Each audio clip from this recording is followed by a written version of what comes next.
Hi, thanks for joining me today. It is Wednesday, November 25th.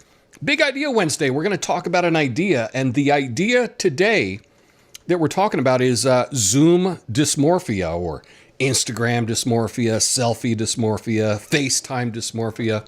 Essentially, what it comes from is right now, because we're all in lockdown and we're spending so much time on FaceTime or on Zoom, Zoom with work.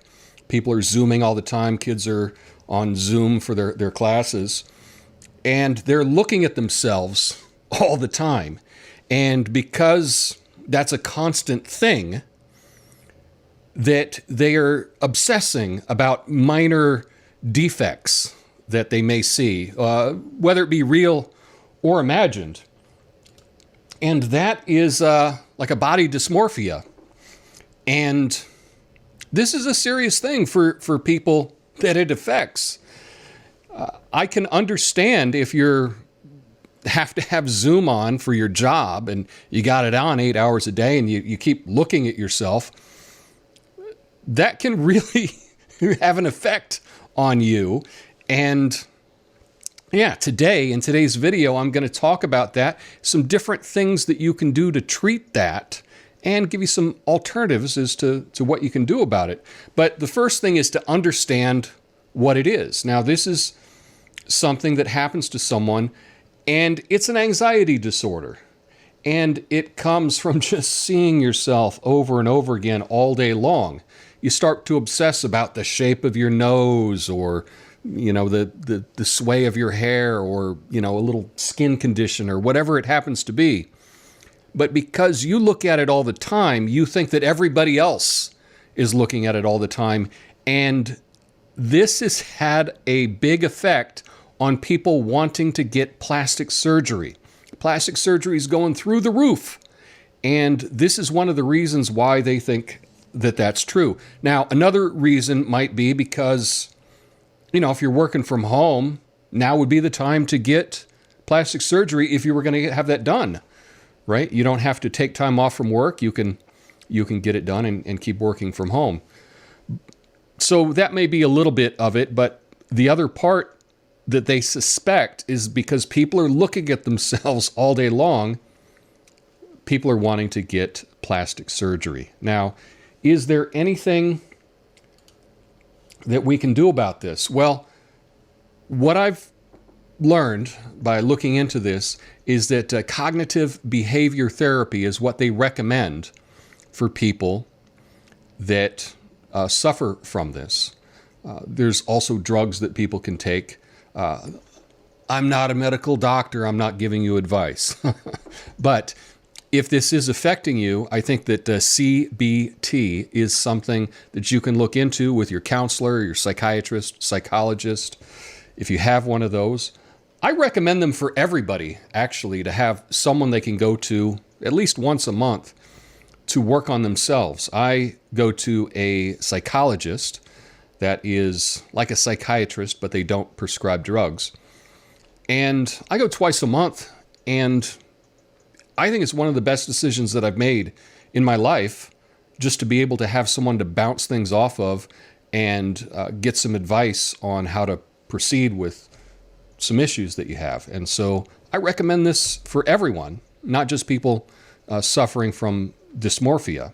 But if you do, please check that out. That's something that you can do instead of getting plastic surgery. And if you want to get plastic surgery, knock yourself out. There's nothing wrong with that, I suppose. It's interesting because me, as someone that makes YouTube videos, I'm looking at myself all the time, editing the video, and you would think that that would have some kind of effect. I just don't care. I don't know. Perhaps it's my age. Maybe it's how I was raised. I was always kind of raised that men don't care about their appearance. I mean, they want to look presentable, but being obsessed about beauty for yourself is not a manly trait. That's kind of how I see the world. So it's not a big deal for me. In fact, it's interesting because I think I'm just at the cusp of the cutoff of people that got on social media and didn't. Every single guy that I was in their wedding, best man or groomsman or something like that, guys I knew from back in the day, not a single one of them is on Facebook. But every one of their wives is. And, perhaps I've just passed that time when people are obsessed about selfies and pictures and presenting themselves well. I can't imagine what it would be like today as like a teen girl or something, having to deal with that and posting pictures all the time. But if you are doing Zoom meetings from home, from work, and you don't like your appearance, you don't like how you present yourself, there are a couple things that you can do, such as improve your studio. Now, I've got this, fun studio here that I record my videos. I mean, you don't need a fancy microphone like this, which makes me an expert. You don't need that. You don't need a ridiculous backdrop and colored lights and all of that. That's just for fun for me. But here's a few tips that you can do. One is you can get a little bit better lighting. That's going to make a huge difference. They sell ring lights on Amazon, $25, $30, just a little one.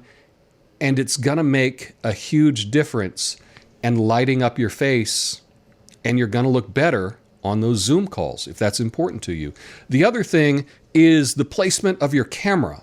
So if you have to do it on your phone, I know that when I FaceTime with my sister, she just takes the phone and she sets it on the table and just kind of leans it up against something. And I'm just like looking up like this. And nobody looks good at that angle. Nobody looks good at that angle. What you can do is, if you're on your laptop or whatever, lift your laptop up, set it on something, get the camera a little bit higher. If you have an external webcam that you can plug into it, you can get a little tiny tripod that you can put it on, and you want it a little bit higher than your eye, so the angle is coming down. That's going to present yourself a lot better than just having it lower. That's a trick that I think everybody should know by now, but if you haven't tried that, you got to try that. Raise your camera up a little bit higher than eye level. It's a much more appropriate angle, and you're going to like the look of yourself even better than you do now. So that's something that's a really easy fix. Get a fun backdrop. Doesn't have to be something as ridiculous as this, but just get a nice clean backdrop.